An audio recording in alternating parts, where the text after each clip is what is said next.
السلام علیکم ورحمۃ اللہ وبرکاتہ۔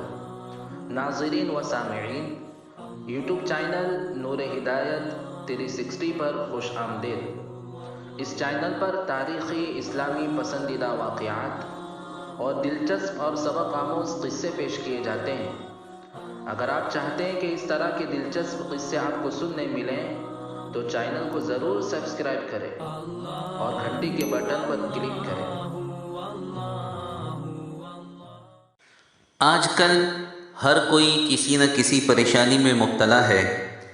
کوئی روزی میں برکت نہ ہونے کی شکایت کرتا ہے، کوئی رزق کی تنگی کی وجہ سے مشکلات کا سامنا کر رہا ہے، کوئی بیماریوں سے پریشان ہے، کوئی قرض کے پہاڑ تلے دبا ہوا ہے۔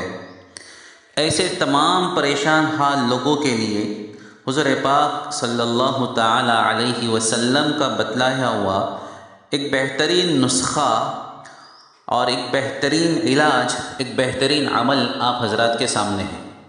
حضرت ابو ہریرہ رضی اللہ تعالیٰ عنہ فرماتے ہیں کہ ایک روز میں رسول اللہ صلی اللہ تعالیٰ علیہ وسلم کے ساتھ باہر نکلا، اس طرح کہ میرا ہاتھ آپ کے ہاتھ میں تھا، اور اس صورتحال میں ہم باہر نکلے۔ آپ کا گزر ایک ایسے شخص پر سے ہوا جو بہت ہی شکستہ حال، پراگندہ بال اور پریشانی کی حالت میں مبتلا تھا۔ حضور پاک صلی اللہ تعالیٰ علیہ وسلم نے اسے دریافت کیا کہ یہ تمہارا یہ حال کیسے ہو گیا، کیوں اتنے پریشان ہو؟ اس شخص نے عرض کیا، اللہ کے رسول، بیماریوں نے اور تندرستی نے، فقر و فاقے نے میرا یہ حال کر دیا ہے۔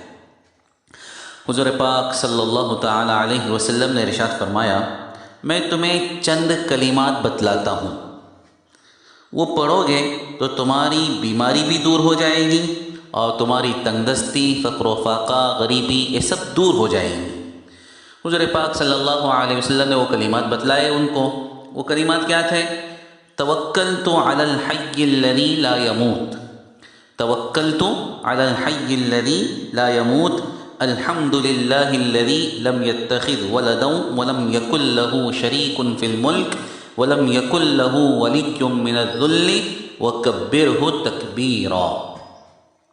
یہ دراصل سورہ بنی اسرائیل کی آخری آیت ہے، اس کے شروع میں آپ نے اتنا اضافہ فرما دیا، توکلت علی الحی الذی لا یموت۔ اس کا ترجمہ کچھ یوں ہوتا ہے کہ میں نے اس اللہ پر، اس ذات عالی پر بھروسہ کیا، توکل کیا، جسے کبھی موت نہیں ہے، جو زندہ ہے، جسے کبھی موت نہیں ہے۔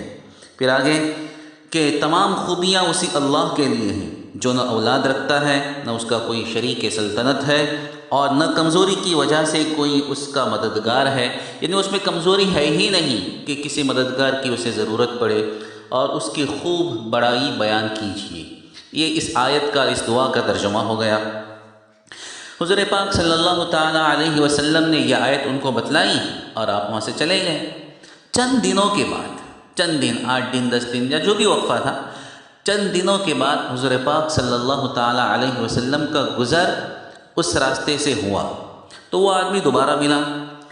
اب کی بار دیکھا تو پہلے تو کافی پریشان تھا، لیکن اب جب ملا تو ماشاءاللہ بہت اچھا، خوش و خرم، صحت مند، تندرست، ساری پریشانیاں اس کی دور۔ فرمایا، پوچھا آپ نے، دریافت کیا حال ہے تمہارا؟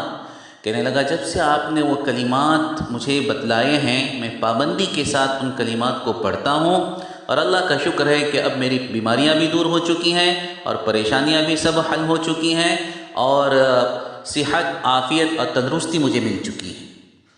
میرے دوستو، حضور پاک صلی اللہ تعالیٰ علیہ وسلم کا بتلایا ہوا یہ نسخہ، قرآن اور حدیث سے ثابت یہ نسخہ، روزی کی برکت کے لیے، رزق کی تنگی دور کرنے کے لیے، قرض کی ادائیگی کے لیے، بیماریوں سے حفاظت اور نجات کے لیے، ڈپریشن اور گھبراہٹ کا علاج کرنے کے لیے، اور پریشانیوں اور مصائب اور مشکلات کا بہترین حل اور بہترین علاج حضور پاک صلی اللہ تعالیٰ علیہ وسلم کا بتلایا ہوا یہ نسخہ ہے۔